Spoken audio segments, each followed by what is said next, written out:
Noémie, est-ce que tu aimes les crêpes? Oui. Ah, quand même, j'ai eu peur. Je me suis dit, si tu n'aimes pas les crêpes, on est mal. Donc moi, j'ai préparé la pâte, ici. Je suis en train de faire préchauffer ma poêle, d'accord? Et j'ai mis un petit peu d'huile au fond, que j'ai passé avec un petit pinceau de cuisine ou un morceau de papier, d'accord? Un petit peu d'huile. La pâte est là. D'ailleurs, tiens, comment on fait la pâte à crêpes? Est-ce que tu sais, toi? Tu connais la recette par cœur? Non. Non? Alors, écoute bien, je vais la dire. D'ailleurs, vous aussi, vous pouvez suivre à la maison, noter la recette de la pâte à crêpes. Pour 1 litre de lait, on va utiliser 4 œufs, seulement 4. Si vous voulez faire des crêpes sucrées, vous allez utiliser un petit peu de sucre, d'accord? On peut mettre aussi un petit peu d'huile, comme ça les rend plus faciles à la cuisson. Et puis, utiliser de la farine. Et là, vous allez ajouter 250 g de farine.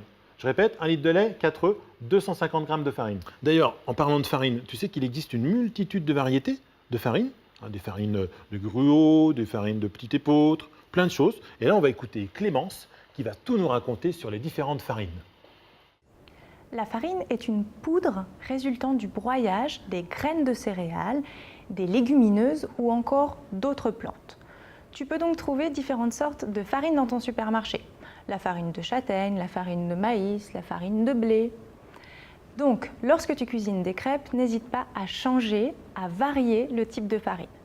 Par exemple, si tu utilises la farine de sarrasin, qui est la farine qu'on utilise pour faire les galettes de blé noir, ta crêpe sera avec des petits points noirs et aura un léger goût de noisette. En revanche, pour te donner un autre exemple, si tu utilises la farine de châtaigne, par exemple, là, ta crêpe aura un goût bien plus prononcé.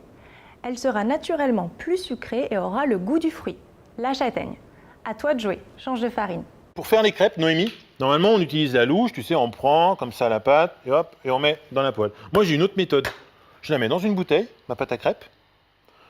J'en mets dans ma casserole et puis tu sais des fois quand on entoure, enfin quand on fait ce geste-là, comme un orpailleur là, qui va chercher de l'or, on fait ce geste-là, des fois il reste des endroits où il n'y a pas de pâte. Oui. Et ben moi comme ça j'en mets plus de la pâte et l'excédent, hop, je viens l'enlever dans mon bol qui est juste à côté. Et ensuite, je mets à cuire ma crêpe. T'as vu ça? Comme ça, je suis sûr d'avoir une crêpe super fine. Et justement, nous, ça va nous servir après pour la recette. Alors là, je prends une spatule, tu vois, bien fine, comme ça. Voilà, je prépare déjà ma crêpe. Comme ça, ce sera plus facile après pour la faire tourner. On va la jeter en l'air. On le fait, ça? Oui. T'as déjà fait à la maison? Je fais la première, puis après, tu fais la deuxième. Tu regardes bien comment je fais. D'accord. Alors, voilà, regarde, toi, comme ça. Hop! Et là, il faut vraiment donner un coup de poignet très rapide. Est-ce que tu te sens? Allez, on le fait. Toi. Tous les deux. Attention. 1, 2, 3. Oh non, zut, zut, zut.